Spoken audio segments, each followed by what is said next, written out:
Simplifiez votre vie d'investisseur, la méthode Buffett. Naviguer dans le monde de l'investissement peut être comparé à l'exploration d'un labyrinthe complexe, rempli de milliers d'entreprises cotées en bourse, chacune avec ses propres défis et opportunités. Même les investisseurs chevronnés tels que Warren Buffett reconnaissent l'impossibilité de tout maîtriser. C'est pourquoi il a développé une stratégie simple mais puissante. La pile hors de portée.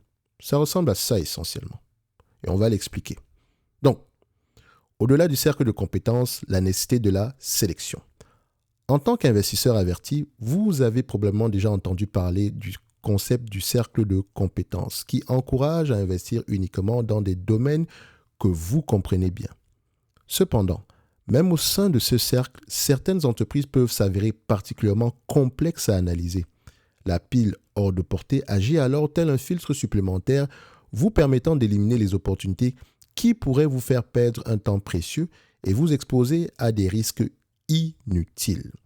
Donc, la pile hors de portée est un concept simple et une application, c'est certes un concept simple, mais l'application ici est efficace. Pourquoi ? La pile hors de portée repose sur un concept simple. Si une entreprise ou un secteur d'activité vous semble trop complexe à évaluer, rangez-la mentalement dans cette pile et passez à autre chose. Quand je parle de pile ici, ce n'est pas que vous allez prendre un document posé sur votre table. D'accord ? C'est juste reconnaître qu'on ne peut pas, que ça nous dépasse. OK ? Ce n'est pas un aveu d'échec, ce n'est pas un échec. OK ? Ça nous permet ici d'orienter nos ressources vers quelque chose qu'on peut comprendre. Donc, il ne s'agit pas d'abandonner facilement, mais plutôt de reconnaître que votre temps et vos ressources sont précieux. Quels sont les avantages donc de la pile hors de portée ? Premièrement, vous avez le gain de temps et d'énergie. Inutile de vous épuiser à tenter de comprendre des modèles économiques complexes ou des secteurs opaques. Concentrez-vous sur les entreprises que vous pouvez analyser avec confiance. La gestion des risques. Investir dans ce que l'on ne comprend pas entièrement peut entraîner des pertes financières importantes. La pile hors de portée vous aide à éviter ces pièges. Combien de fois vous avez investi sur des entreprises que vous ne comprenez pas ? Et peut-être même dans votre portefeuille aujourd'hui, vous avez des entités que vous ne comprenez pas. Généralement, quand on a une entité en portefeuille qu'on ne comprend pas, on se pose 4 milliards de questions, on dort mal la nuit. À chaque variation ici, on s'inquiète. Est-ce que c'est le moment, oh, je suis en positif, est-ce que je devrais récupérer mon capital ? Oh, je suis en négatif, est-ce que j'ai fait une erreur ? Est-ce que c'est le moment de vendre ? D'accord ? Et je dis toujours une chose. Quand vous décidez d'acheter une entité, l'action d'une entreprise ici, vous savez déjà pourquoi est-ce que vous allez la vendre.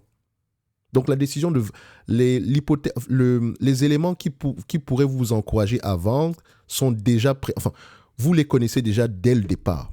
Après, si vous n'avez jamais fait cet exercice-là, il faut absolument de reprendre à peu près les différentes entreprises que vous avez en portefeuille et posez-vous les bonnes questions. Pourquoi est-ce que je vais me séparer de ces entités ? Quels sont les éléments qui vont me pousser ici à vendre ? On ne vend pas parce que l'action est montée ou bien parce que l'action baisse. Non, pas du tout. Et je pense que j'ai déjà fait une vidéo ici sur quand vendre. OK ? Vous pouvez retrouver la vidéo sur la chaîne.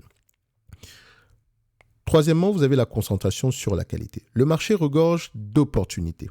En éliminant les options trop complexes, vous pouvez vous concentrer sur les entreprises qui correspondent à votre stratégie et à votre niveau de compréhension. Quatrièmement, vous avez la sérénité d'esprit. L'investissement peut s'avérer stressant. En évitant les situations qui vous frustrent ou vous dépassent, vous pouvez investir avec plus de confiance et de tranquillité d'esprit. Donc, quand utiliser la pile hors de portée ? Je pense que vous avez déjà quelques réponses. Voici quelques situations où il peut être judicieux de recourir à la pile hors de portée. La volatilité inexpliquée. Si une entreprise connaît une forte volatilité sans raison apparente ou discernable et que vous avez du mal à identifier les facteurs sous-jacents, il peut être préférable de passer à autre chose. 2. Secteur hautement réglementé. Certains secteurs tels que la biotechnologie ou les services financiers sont soumis à des réglementations complexes. Si vous ne vous sentez pas à l'aise pour naviguer dans ces méandres juridiques, la pile hors de portée est votre allié. On peut également citer le domaine des assurances. En tout cas, si c'est trop complexe pour vous, passez à autre chose. Troisièmement, technologies disruptives. Les innovations technologiques peuvent bouleverser des secteurs entiers. Si vous éprouvez des difficultés à évaluer l'impact de ces changements sur une entreprise, il peut être préférable de vous abstenir. Beaucoup de gens le font ici avec Téléperformance. Okay?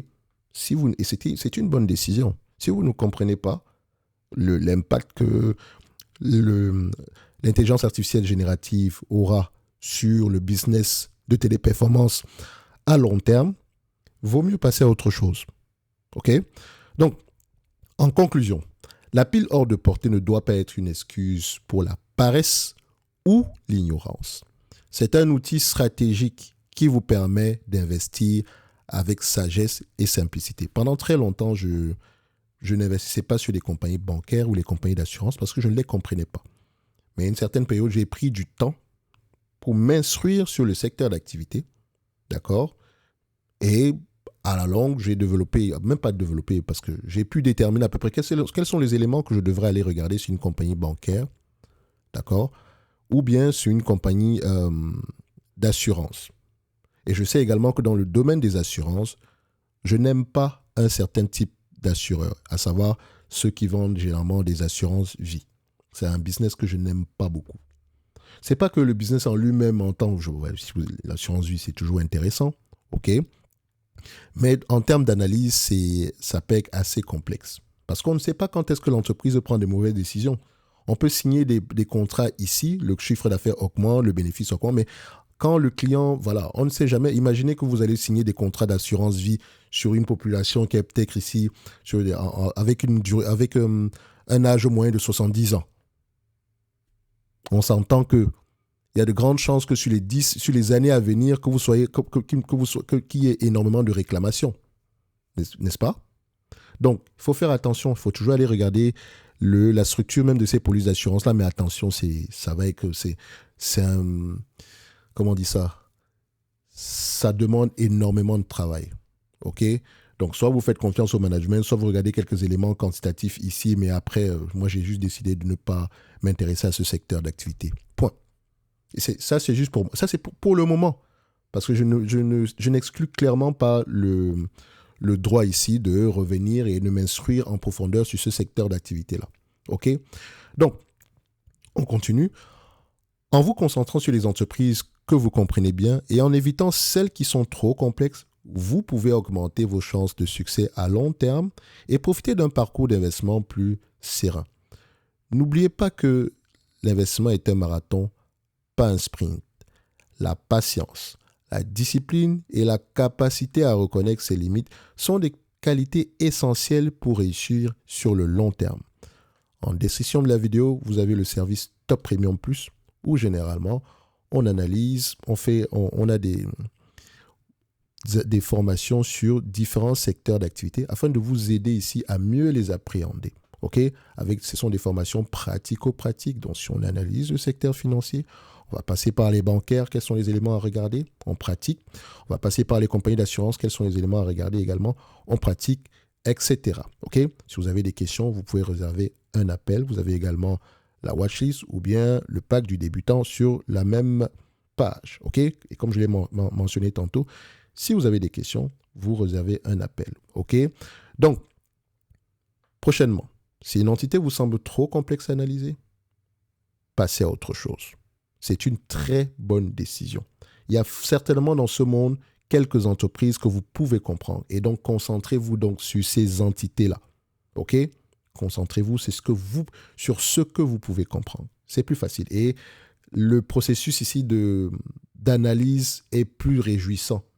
Parce que quand j'analyse une compagnie que je n'aime pas déjà à la base ou un secteur d'activité que je n'aime pas déjà à la base, j'ai tendance ici à prendre trop...